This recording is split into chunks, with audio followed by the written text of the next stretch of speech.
ನಮಸ್ಕಾರ ಎಲ್ಲರಿಗೂ. ನಾನಿವತ್ತು 6ನೆಯ ತರಗತಿಯ ಮೊದಲನೆಯ ಗದ್ಯವಾದ ದೊಡ್ಡವರ ದಾರಿ ಎಂಬ ಪಾಠವನ್ನು ವಿವರಿಸುತ್ತಿದ್ದೇನೆ. ಪ್ರವೇಶ. ಪ್ರತಿಯೊಬ್ಬರ ಜೀವನದಲ್ಲಿಯೂ ಹಲವಾರು ಮರೆಯಲಾಗದ ಘಟನೆಗಳು ನಡೆಯುತ್ತವೆ. ಪ್ರತಿಯೊಬ್ಬರ ಜೀವನದಲ್ಲಿ ಮರೆಯಲಾಗದಂಥ ಘಟನೆಗಳು ನಡೆಯುತ್ತಲೇ ಇರುತ್ತವೆ. ಅವುಗಳ ಫಲ ಒಮ್ಮೆ ಸಿಹಿ ಮತ್ತು ಕಹಿ, ಕೆಲವೊಮ್ಮೆ ಅವುಗಳ ಫಲ ಅಂದರೆ ರಿಸಲ್ಟ್. ಕೆಲವೊಮ್ಮೆ ನಮಗೆ ಒಳ್ಳೆಯದು ಆಗುತ್ತೆ, ಕೆಲವೊಂದು ನಮಗೆ ಕೆಟ್ಟದ್ದು ಕೂಡ ಇರುತ್ತದೆ. ಕೆಲವು ಘಟನೆಗಳು ಇತರರಿಗೆ ಎಷ್ಟು ಅನುಭವ, ಜೀವನ ಪಾಠಗಳನ್ನು ಕಲಿಸಿದ್ದೇವೆ. ಕೆಲವೊಂದು ಘಟನೆಗಳು ನಮ್ಮ ಜೀವನದಲ್ಲಿ ಮರೆಯಲಾಗದಂತಹ ಅನುಭವಗಳನ್ನು, ಒಂದು ಪಾಠವನ್ನು ಕೂಡ ಕಲಿಸುತ್ತದೆ. ಆದ್ದರಿಂದ ಮನುಷ್ಯ ಎಚ್ಚರವಾದದ್ದು ಇದೆ. ನಾವು ಎಷ್ಟು ಅನುಭವಗಳನ್ನು ನಮ್ಮ ಜೀವನದಲ್ಲಿ ಕಲಿಯೋದು, ಅದರಿಂದ ನಮಗೆ ಜೀವನದಲ್ಲಿ ಎಚ್ಚರವಾಗುತ್ತದೆ. ಅಂದರೆ ಮುಂದೆ ಯಾವತ್ತೂ ಆ ತಪ್ಪನ್ನು ಮತ್ತೆ ನಾವು ಮಾಡುವುದಿಲ್ಲ. ದಾರ್ಶನಿಕರ ಜೀವನದಲ್ಲಿ ನಡೆದ ಘಟನೆಗಳು ದಾರಿದೀಪಗಳಾಗಿ ಇತರರಿಗೆ ಬೆಳಕು ನೀಡುತ್ತವೆ. ದಾರ್ಶನಿಕರ ಮೀನ್ಸ್ ದಾರಿ ಕೊಡುವಂತಹ, ಜೀವನದಲ್ಲಿ ನಡೆದಂತಹ ದಾರಿದೀಪಗಳು ನಮಗೆ ಬೆಳಕುಗಳನ್ನ ನೀಡುತ್ತವೆ. ಅಂಥವರ ಜೀವನದಲ್ಲಿ ಘಟನೆಗಳನ್ನು ನಮ್ಮ ಜೀವನದ ಬೆಳಕಿನ ಕಿರಣಗಳನ್ನಾಗಿಸಿಕೊಳ್ಳಬೇಕೆಂಬುದು ಇಲ್ಲಿಯ ಆಶಯವಾಗಿದೆ.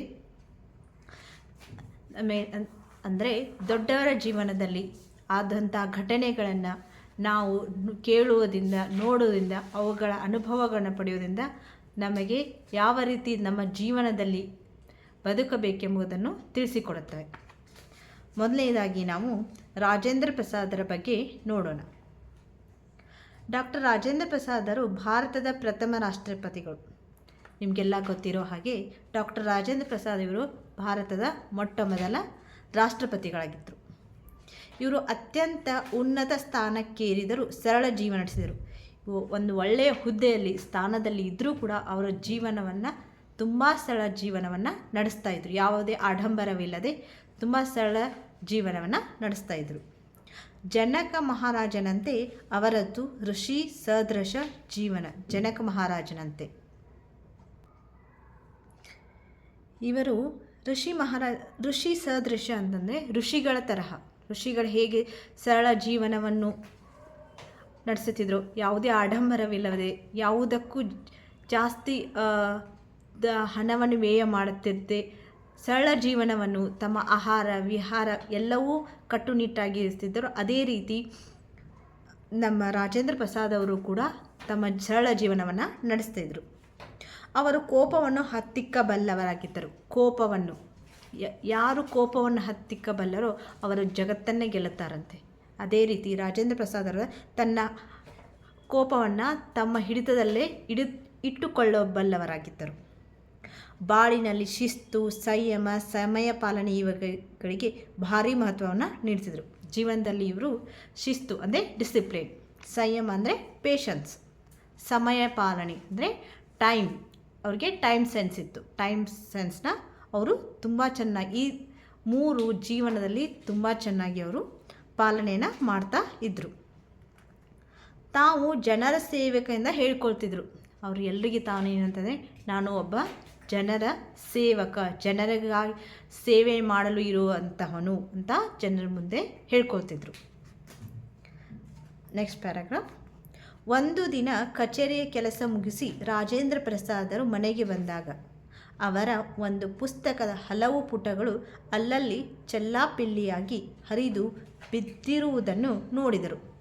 ಏನಾಯ್ತು ಅಂದರೆ, ರಾಜೇಂದ್ರ ಪ್ರಸಾದ್ ಕಚೇರಿ ಅಂದರೆ ಆಫೀಸ್ ಮುಗಿಸ್ಕೊಂಡು ಮನೆಗೆ ಬರ್ತಾರೆ.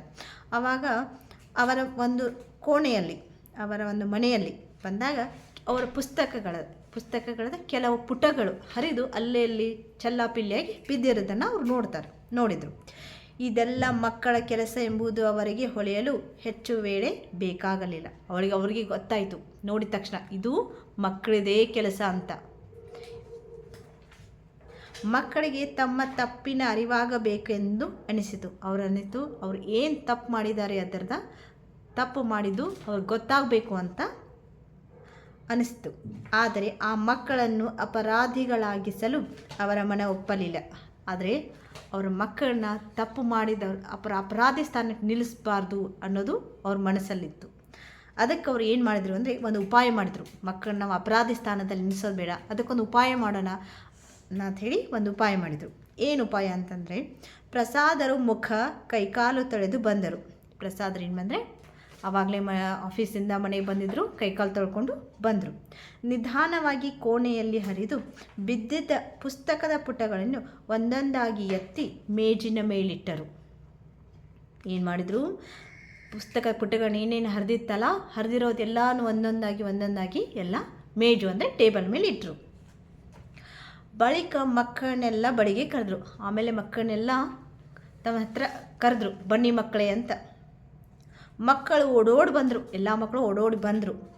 ರಾಜೇಂದ್ರ ಪ್ರಸಾದರು, ಮಕ್ಕಳೇ ನೋಡಿ, ಇಲ್ಲಿ ಎಷ್ಟೊಂದು ಕಾಗದ ಹರಿದು ಹೋಗಿವೆ, ಇವೆಲ್ಲ ಪುಸ್ತಕದ ಪುಟಗಳು. ಮಕ್ಕಳೆಲ್ಲ ಬಂದರು, ಮಕ್ಕಳಿಗೆ ತೋರಿಸಿದ್ರು, ನೋಡಿ ಮಕ್ಕಳೇ ಎಷ್ಟು ಪುಸ್ತಕದ ಪುಟಗಳೆಲ್ಲ ಹರಿದು ಹೋಗಿವೆ, ಇವೆಲ್ಲ ಪುಸ್ತಕದ ಪುಟಗಳು. ನಿಮ್ಮಲ್ಲಿ ಯಾರು ಎಷ್ಟೆಷ್ಟು ಪುಟಗಳನ್ನ ಹರಿದಿದ್ದೀರೋ ಅವರಿಗೆ ಆ ಪುಟಗಳ ಸಂಖ್ಯೆಗನುಗುಣವಾಗಿ ಕಾಸು ಕೊಡುತ್ತೇನೆ, ಆಗಬಹುದೇ ಎಂದರು. ನೋಡಿ, ರಾಜೇಂದ್ರ ಪ್ರಸಾದ್ ಏನು ಉಪಾಯ ಮಾಡಿದಂದರೆ, ನಿಮ್ಮಲ್ಲಿ ಯಾರ್ಯಾರು ಎಷ್ಟೆಷ್ಟು ಪುಟಗಳನ್ನ ಹರಿದಿದ್ದರು, ಅಂದರೆ ನೀವು ಎಷ್ಟೆಷ್ಟು ಪೇಜ್ಗಳನ್ನ ಹರಿದಿದ್ದೀರೋ ಅಷ್ಟಷ್ಟು ಪೇಜ್ಗಳಿಗೆ ನಾನು ಕಾಸನ್ನು ಅಂದರೆ ದುಡ್ಡನ್ನು ಹಣವನ್ನು ಕೊಡುತ್ತೇನೆ, ತಿಳಿತೇ ತಂದರು ಮಕ್ಕಳಿಗೆ. ಎಷ್ಟಂದರೆ ಮಕ್ಕಳಿಗೆ ಖುಷಿ ಆಗದೆ ಇರುತ್ತಾ. ಮಕ್ಕಳು ಒಬ್ಬರ ಮುಖ ಒಬ್ಬರು ನೋಡಿಕೊಂಡ್ರು. ಮಕ್ಕಳಿಗೆ ಆಶ್ಚರ್ಯ, ಏನು ಅವ್ರು ಅಂದ್ಕೊಂಡಿರ್ತಾರೆ ಬೈತಾರೇನೋ ಅಂತ, ಅದೇ ಅವ್ರಿಗೆ ಮಕ್ಕಳಿಗೆ ಆಶ್ಚರ್ಯ. ಒಬ್ಬೊಬ್ಬರು ಕಾಸು ಸಿಗುವುದಲ್ಲ ಎಂದು ಸಂತೋಷದಿಂದ ತಾವು ಹರಿದ ಪುಟಗಳ ಸಂಖ್ಯೆಯನ್ನು ತಿಳಿಸಿದರು. ಅವರು ಒಬ್ಬೊಬ್ಬರು ಕಾಸು ಸಿಗೋದಿಲ್ಲ ಎಂಬ ಸಿಗುತ್ತಲ್ಲ ಅಂತ ಸಂತೋಷದಿಂದ ಏನು ಮಾಡಿದ್ರು ಅಂದರೆ, ತಾವು ಯಾವ್ಯಾವ ಪುಟಗಳನ್ನ ಹರಿದಿದ್ರು ಅದನ್ನು ಹೇಳಿದರು, ನಿಜ ಹೇಳಿದರು. ಪ್ರಸಾದರು ಅವರಿಗೆಲ್ಲ ಅಷ್ಟಷ್ಟು ಕಾಸ್ಟ್ ಕೊಟ್ಟರು. ಯಾರ್ಯಾರು ಎಷ್ಟೆಷ್ಟು ಪೇಜ್ಗಳನ್ನ ಹರಿದಿದ್ರು ಅಷ್ಟಷ್ಟು ದುಡ್ಡು ಕಾಸು ಕೊಟ್ಟರು. ಹುಡುಗರಿಗೆ ಖುಷಿಯೋ ಖುಷಿ, ಮಕ್ಕಳಿಗೆ ಖುಷಿ ಆಯಿತು. ದುಡ್ಡು ಸಿಕ್ತಾಕ ಯಾವ ಮಕ್ಕಳು ಖುಷಿಯಾಗಲ್ಲ ಹೇಳಿ, ಖುಷಿ ಆಯಿತು. ಆಗ ಪ್ರಸಾದರು, ನೋಡಿ ಮಕ್ಕಳೇ, ಪುಸ್ತಕಗಳು ಜ್ಞಾನ ಭಂಡಾರ, ನಮ್ಮ ತಿಳುವಳಿಕೆಯನ್ನು ಹೆಚ್ಚಿಸುವ ಆಕರಗಳು. ಆವಾಗ ಪ್ರಸಾದರು ಹೇಳಿದರು, ಪುಸ್ತಕಗಳು ಜ್ಞಾನ ಭಂಡಾರ, ಅದು ಒಂದು ನಮ್ದು ನಾಲೆಜ್ ಕೊಡುವಂತಹ ಒಂದು ದೊಡ್ಡ ಗ್ರಂಥ. ಭಂಡಾರ ಅಂದರೆ ಲೈಬ್ರರಿ. ನಮ್ಮ ತಿಳುವಳಿಕೆಗಳನ್ನು ಹೆಚ್ಚಿಸುವ ಆಕರಗಳು ಅವು. ನಮಗೆ ಹೆಚ್ಚಿನ ಒಂದು ಜ್ಞಾನ ಸಂಪತ್ತನ್ನು ನೀಡುವಂಥ ಒಂದು ಆಕರಗಳು. ಪುಸ್ತಕದ ಪುಟಗಳನ್ನು ಹರಿದು ಹಾಕುವುದು ಒಳ್ಳೆಯ ಅಭ್ಯಾಸ ಅಲ್ಲ, ಇದು ಪುಸ್ತಕ ಪುಟಗಳನ್ನ ಹಾಕೋದು ಇದು ಕೆಟ್ಟ ಅಭ್ಯಾಸ, ಇದು ಒಳ್ಳೆಯ ಚಟ ಅಲ್ಲ, ಒಳ್ಳೆಯ ಅಭ್ಯಾಸವಲ್ಲ, ತಿಳಿಯಿತೇ ಎಂದು ಮಕ್ಕಳಿಗೆ ತಿಳಿಯುವಂತೆ ಹೇಳಿದರು. ಮಕ್ಕಳಿಗೆ ಯಾವುದು ಕೆಟ್ಟದ್ದು ಯಾವುದು ಮಾಡಬಾರ್ದು ಅಂತ ಮಕ್ಕಳಿಗೆ ತಿಳಿಯುವಂತೆ ರಾಜೇಂದ್ರ ಪ್ರಸಾದರು ಹೇಳಿದರು. ಮಕ್ಕಳಿಗೆ ತಮ್ಮ ತಪ್ಪಿನ ಅರಿವಾಯಿತು. ಮಕ್ಕಳಿಗೆ ತಾವೇನು ತಪ್ಪು ಮಾಡಿದ್ದೀವಲ್ಲ ಅದರದ ಅರಿವಾಯಿತು. ಅವರೆಲ್ಲ ರಾಜೇಂದ್ರರಿಗೆ, ತಾತ, ನಾವು ಇನ್ನು ಮುಂದೆ ಎಂದೂ ಪುಸ್ತಕಗಳ ಪುಟಗಳನ್ನು ಹರಿಯುವುದಿಲ್ಲ, ಜೋಪಾನ ಮಾಡುತ್ತೇವೆ. ಆಗ ಮಕ್ಕಳು ತಾತನ ಹತ್ರ ಹೋಗಿ, ನಾವು ಇನ್ನು ಮುಂದೆ ಎಂದೂ ಯಾವತ್ತೂ ಕೂಡ ಪುಸ್ತಕದ ಪುಟಗಳನ್ನು ಹರಿಯುವುದಿಲ್ಲ, ಅವುಗಳನ್ನು ನಾವು ಜೋಪಾನ ಮಾಡುತ್ತೇವೆ, ಅವುಗಳನ್ನು ನಾವು ಸಂರಕ್ಷಿಸುತ್ತೇವೆ ಅಂತ ಹೇಳಿ ಪ್ರಮಾಣ ಮಾಡಿದರು.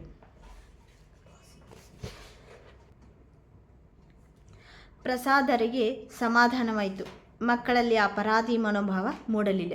ಈಗ ಪ್ರಸಾದರಿಗೆ ಸಮಾಧಾನವಾಯಿತು. ಯಾಕಂದರೆ ಮಕ್ಕಳಿಗೆ ಅವರಿಗೆ ತಾವು ಅಪರಾಧಿ ಭಾವನೆ ಮೂಡಲಿಲ್ಲ. ದೊಡ್ಡ ವ್ಯಕ್ತಿಗಳೇ ಹಾಗೆ ಕೋಪ, ಅಸಹನೆ, ತಾಳ್ಮೆಗೆಡುವುದು ಇವೆಲ್ಲ ಅವರಿಂದ ದೂರ. ಪ್ರಗತಿಯ ಗುಟ್ಟೇ ಅದು. ದೊಡ್ಡ ವ್ಯಕ್ತಿಗಳೇ ಹಾಗೆ ಅಲ್ವೇ, ದೊಡ್ಡ ವ್ಯಕ್ತಿಗಳು ಅನ್ನಿಸ್ಕೊಳ್ಳೋದೇ ಅವರಲ್ಲಿರುವ ಗುಣಗಳಿಂದ. ಕೋಪ, ಅಸಹನೆ, ತಾಳ್ಮೆಗೆಡುವುದು ಇವೆಲ್ಲ ಅವರಿಂದ ದೂರವಾಗಿರ್ತವೆ. ಅಂದರೆ ಕೋಪ ಅಂದರೆ ಸಿಟ್ಟು, ಅಸಹನೆಗೊಡೆಯೋದು, ತಾಳ್ಮೆಗೆಡುವುದು ಇವೆಲ್ಲ ಗುಣಗಳು ದೊಡ್ಡವರಿಂದ ದೂರ ಇರ್ತದೆ. ಅದೇ ಅವರ ಪ್ರಗತಿಗೆ ಗುಟ್ಟು ಅಂದರೆ ಸೀಕ್ರೆಟ್. ನಾವು ಮುಂದಿನ ಮತ್ತೊಬ್ಬ ದೊಡ್ಡ ವ್ಯಕ್ತಿಯನ್ನು ನೋಡೋಣ. ಅವರೇ ಡಾಕ್ಟರ್ ಜಾಕೀರ್ ಹುಸೇನ್. ಡಾಕ್ಟರ್ ಜಾಕೀರ್ ಹುಸೇನರು ಭಾರತೀಯ ಶಿಕ್ಷಣದ ಅಭಿವೃದ್ಧಿ ಹಾಗೂ ಸುಧಾರಣೆ ಕುರಿತಂತೆ ಹಲವು ಪುಸ್ತಕಗಳನ್ನು ಬರೆದವರು. ಇವರು ಭಾರತೀಯ ಶಿಕ್ಷಣದ ಅಂದರೆ ಎಜುಕೇಷನ್ ಬಗ್ಗೆ ಮತ್ತು ಸುಧಾರಣೆಯ ಬಗ್ಗೆ ಹಲವಾರು ಪುಸ್ತಕಗಳನ್ನು ಬರೆದಿದ್ದಾರೆ.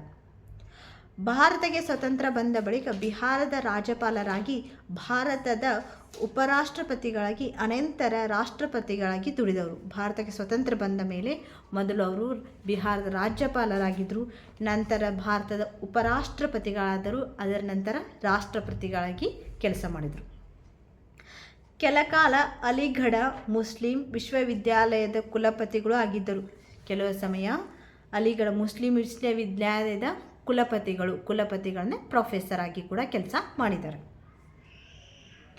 ಶಿಕ್ಷಣ ಅವರ ಪ್ರಮುಖ ಕಾರ್ಯಕ್ಷೇತ್ರವಾಗಿತ್ತು. ಶಿಕ್ಷಣ ಎಜುಕೇಷನ್ ಅವ್ರದ್ದು ಮುಖ್ಯ ಗುರಿಯಾಗಿತ್ತು, ಮುಖ್ಯ ಕೆಲಸವಾಗಿತ್ತು. ದೆಹಲಿಯ ಜಾಮಿಯಾ ಮಿಲಿಯಾ ವಿಶ್ವವಿದ್ಯಾಲಯ ಉನ್ನತ ಶಿಕ್ಷಣಕ್ಕೆ ಹೆಸರಾದ ಸಂಸ್ಥೆ. ದೆಹಲಿಯಾದಲ್ಲಿ ಜಾಮಿಯಾ ಮಿಲಿಯಾ ಅನ್ನೋ ಒಂದು ಯೂನಿವರ್ಸಿಟಿ, ವಿಶ್ವವಿದ್ಯಾಲಯ, ಇದು ಶಿಕ್ಷಣಕ್ಕೆ ಒಂದು ಹೆಸರಾದ ಒಂದು ಸಂಸ್ಥೆ, ಇನ್ಸ್ಟಿಟ್ಯೂಟ್. ಅದರ ಸ್ಥಾಪಕರು ಡಾಕ್ಟರ್ ಜಾಕೀರ್ ಹುಸೇನ್. ಇವರು ಆ ಸಂಸ್ಥೆಯ ಸ್ಥಾಪಕರಾಗಿದ್ದರು. ಅವರು ತಮ್ಮ ಜೀವನದ ಬಹುಭಾಗವನ್ನು ಆ ವಿಶ್ವವಿದ್ಯಾಲಯದಲ್ಲೇ ಕಳೆದರೆನ್ನಬಹುದು. ತಮ್ಮ ಜೀವನದ ಹೆಚ್ಚು ಸಮಯವನ್ನು ಆ ವಿಶ್ವವಿದ್ಯಾಲಯದಲ್ಲೇ ಅವರು ಕಳೆದರು. ಅಲ್ಲಿನ ಒಂದು ಘಟನೆ ತುಂಬ ರೋಚಕವಾಗಿದೆ. ಅಲ್ಲಿಯ ಒಂದು ಘಟನೆ ಒಂದು ರೋಚಕ ಅಂದರೆ ವಿಸ್ಮಯಕರವಾಗಿದೆ. ಡಾಕ್ಟರ್ ಜಾಕೀರ್ ಹುಸೇನರು ಶಿಸ್ತು ಮತ್ತು ಶುಚಿಗೆ ಅಪಾರ ಮಹತ್ವ ನೀಡುತ್ತಿದ್ದರು. ಜಾಕೀರ್ ಹುಸೇನರು ಶಿಸ್ತು ಮತ್ತು ಸಂಯಮಕ್ಕೆ ಅಪಾರವಾದಂಥ ಒಂದು ಮಹತ್ವವನ್ನು ನೀಡ್ತಾ ಇದ್ದರು. ಎಲ್ಲ ವಿದ್ಯಾರ್ಥಿಗಳು ಪ್ರತಿನಿತ್ಯ ಶುಚಿಯಾದ ಬಟ್ಟೆಗಳನ್ನು ಧರಿಸಿ ಕಾಲೇಜಿಗೆ ಬರಬೇಕು. ಅವ್ರದ್ದು ಏನು ಅಂದರೆ ಒಂದು ರೂಲ್ಸು, ಹಾಗೂ ಕಾಲಿಗೆ ಹಾಕಿದ ಬೂಟುಗಳನ್ನು ಚೆನ್ನಾಗಿ ಪಾಲಿಶ್ ಮಾಡಿರಬೇಕು ಎಂದು ಹೇಳ್ತಿದ್ರು. ಅವ್ರಿಗೆ 2 ರೂಲ್ಸ್ ಇತ್ತು. ಏನು, ಕಾಲೇಜಿಗೆ ಬರಬೇಕಾದ್ರೆ ಎಲ್ಲರೂ ಕ್ಲೀನ್ ಆಗಿರೋ ಬಟ್ಟೆಗಳನ್ನು ಹಾಕ್ಕೊಳ್ಬೇಕು, ಮತ್ತು ಕಾಲಿಗೆ ಶೂಸ್ನ ನೀಟಾಗಿ ಪಾಲಿಶ್ ಮಾಡ್ಕೊಂಡು ಬರಬೇಕು. ಅದು ಅವ್ರದ್ದು 2 ರೂಲ್ಸ್ ಆಗಿತ್ತು. ಆದರೆ ಎಷ್ಟೋ ವಿದ್ಯಾರ್ಥಿಗಳು ಜಾಕೀರ್ ಹುಸೇನರು ಹೇಳಿದ್ದನ್ನು ಸರಿಯಾಗಿ ಪಾಲಿಸುತ್ತಿಲ್ಲ. ಕೆಲವು ವಿದ್ಯಾರ್ಥಿಗಳು ಪಾಲಿಸ್ತಿದ್ರು, ಕೆಲವು ವಿದ್ಯಾರ್ಥಿಗಳು ಅದನ್ನು ಪಾಲಿಸ್ತಾನೇ ಇರಲಿಲ್ಲ. ಇದರಿಂದ ಶಿಸ್ತಿಗೆ ಭಂಗವಾಗುವುದೆಂದು ಹುಸೇನರು ಅಭಿಪ್ರಾಯಪಟ್ಟರು. ಅವ್ರದ್ದು ಏನಿರುತ್ತೆ, ಇದರಿಂದ ಏನಾಗುತ್ತೆ, ಒಬ್ಬರು ಪಾಲಿಸೋದು ಇನ್ನೊಬ್ಬರು ಪಾಲಿಸದೇ ಇರೋದು, ಇದು ಶಿಸ್ತನ್ನು ಹಾಗೆಡಿಸುತ್ತೆ ಅಂತ ಹೇಳಿ ವಿದ್ಯಾರ್ಥಿಗಳಿಗೆ ಬುದ್ಧಿ ಕಲಿಸಲು ತಾವೇ ಒಂದು ದಾರಿ ಕಂಡುಕೊಂಡ್ರು. ಅವರು ವಿದ್ಯಾರ್ಥಿಗಳಿಗೆ ಒಂದು ಬುದ್ಧಿ ಕಲಿಸ್ಬೇಕು, ಅವ್ರಿಗೆ ತಿಳಿ ಹೇಳಬೇಕು ಅಂಥೇಳಿ ತಾವೇ ಒಂದು ಉಪಾಯವನ್ನು ಕಂಡುಕೊಂಡ್ರು. ಏನದು? ಒಂದು ದಿನ ವಿಶ್ವವಿದ್ಯಾಲಯದ ಪ್ರವೇಶದ್ವಾರದಲ್ಲಿ ಜಾಕೀರ್ ಹುಸೇನರು ಒಬ್ಬ ಬೂಟ್ ಪಾಲಿಶ್ ಹಾಕೋಣ ವೇಷದಲ್ಲಿ ಕುಳಿತಿದ್ದು ವಿದ್ಯಾರ್ಥಿಗಳ ಗಮನಕ್ಕೆ ಬಂತು. ಒಂದಿನ ಏನಾಯಿತು ಅಂದರೆ, ವಿಶ್ವವಿದ್ಯಾಲಯ ಪ್ರವೇಶದ್ವಾರ ಅಂದರೆ ಎಂಟ್ರೆನ್ಸ್ ಗೇಟ್, ಜಾಕೀರ್ ಹುಸೇನರು ಏನು ಮಾಡಿದರು, ಒಬ್ಬ ಬೂಟ್ ಪಾಲಿಶ್ ಮಾಡುತ್ತಾನಲ್ಲ ಅವನ ವೇಷದಲ್ಲಿ ಕುಳಿತಿದ್ರು.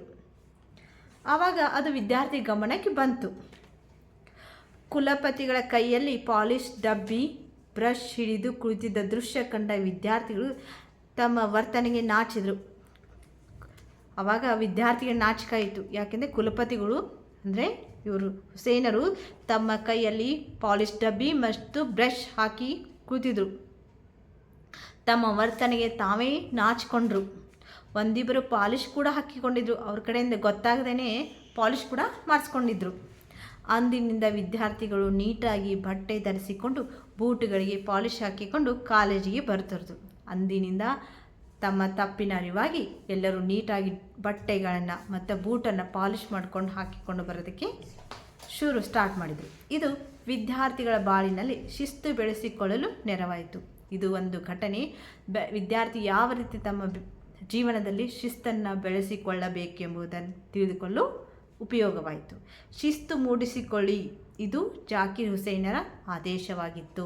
ಎಲ್ಲರಿಗೆ ಏನು ಒಂದು ಸಂದೇಶವನ್ನು ಕೊಟ್ಟರು ಅಂದರೆ, ನಿಮ್ಮ ಜೀವನದಲ್ಲಿ ಶಿಸ್ತನ್ನು ರೂಢಿಸಿಕೊಳ್ಳಿ ಅಂತ ಎಲ್ಲರಿಗೂ ಹೇಳಿದರು. ಈ ಪಾಠವನ್ನು ಬರೆದವರು ಬೇಗೂರು ರಮೇಶ್ ಅವರು. ಇವರು 1945 ಆಗಸ್ಟ್ 22ರಂದು ಮೈಸೂರು ಜಿಲ್ಲೆಯ ಕೃಷ್ಣರಾಜನಗರ ತಾಲೂಕಿನ ದೊಡ್ಡ ಹನಸುಗೆ ಗ್ರಾಮದಲ್ಲಿ ಜನಿಸಿದರು. ಇವರ ತಂದೆ ಗೋವಿಂದರಾಜು, ತಾಯಿ ರಾಧಮ್ಮ. ಶಾಂತಿಪ್ರಿಯ ಅಂಕಿತದಲ್ಲಿ ಇವರು ರಚಿಸಿದ 600 ವಚನಗಳ ಸಂಕಲನ ವಚನಸಾಗರ ಕೃತಿಗೆ ವಚನ ಸಾಹಿತ್ಯ ಅಕಾಡೆಮಿಯ ಪ್ರಶಸ್ತಿ ಕೂಡ ಬಂದಿರುತ್ತದೆ. Sir MV. ರವರ ಪ್ರಶಸ್ತಿ, ಡೆಪ್ಯೂಟಿ ಚನ್ನಬಸಪ್ಪ ರಾಜ್ಯ ಪ್ರಶಸ್ತಿ ಮೊದಲಾದ ಪ್ರಶಸ್ತಿಗಳು ಕೂಡ ಇವರಿಗೆ ದೊರೆತಿವೆ. ಈ ಪ್ರಸ್ತುತ ಪಠ್ಯಭಾಗವನ್ನು ಪ್ರಸಿದ್ಧ ವ್ಯಕ್ತಿಗಳ ಬಾಳಿನಲ್ಲಿ ಒಂದು ಘಟನೆ ಎಂಬ ಕೃತಿಯಿಂದ ಆಯ್ದುಕೊಳ್ಳಲಾಗಿದೆ. ನಿಮಗೆಲ್ಲ ಈ ಪಾಠ ಅರ್ಥವಾಯಿತೆಂದು ತಿಳಿಯುತ್ತೇನೆ. ನೀವು ನನ್ನ ಚಾನಲ್ಗೆ ಪ್ಲೀಸ್ ಶೇರ್ ಮಾಡಿ, ಸಬ್ಸ್ಕ್ರೈಬ್ ಮಾಡಿ ಮತ್ತು ಲೈಕ್ ಮಾಡಿ. ಎಲ್ಲರಿಗೂ ನನ್ನ ಧನ್ಯವಾದಗಳು.